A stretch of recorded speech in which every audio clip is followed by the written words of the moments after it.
नेवासा तालुक्यातील शिरेगाव येथे सोमवार 17 मार्च रोजी सकाळी 9:30 वाजता संत गोविंदबाबा दूध संकलन व शीतकरण केंद्र या नवीन व्यवसायाचा शुभारंभ श्री क्षेत्र देवगड संस्थानचे उत्तराधिकारी हरिभक्तपरायण स्वामी प्रकाश नंदगिरीजी महाराज यांच्या शुभ हस्ते होणार आहे। या प्रसंगी गंगाधर लांडगे, वाघेश्वरी दूध केंद्राचे प्रमुख दीपक लांडगे, प्रियदर्शनीचे दत्तात्रय सुंबे, दैवत दूधचे केशव शिंदे, द्वारका दूध केंद्राचे किरण होन, श्री महालक्ष्मी दूधचे दूध केंद्राचे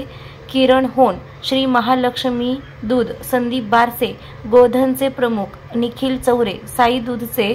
विकास ढोकणे, स्वस्तिक दूधचे मच्छिंद्र चिने आदींसह विविध क्षेत्रातील मान्यवर पाहुणे, ग्रामस्थ, विविध संस्थेचे पदाधिकारी उपस्थित राहणार आहेत। तरी परिसरातील सर्व दूध उत्पादक व पशुपालकांनी मोठ्या संख्येने उपस्थित राहावे असं आवाहन सागर आनंदराव रोठे, विठ्ठल आप्पासाहेब तुवर, भरत दशरथ तुवर, सुभाष पोपट राजळे व लखन दशरथ तुवर यांनी केलंय।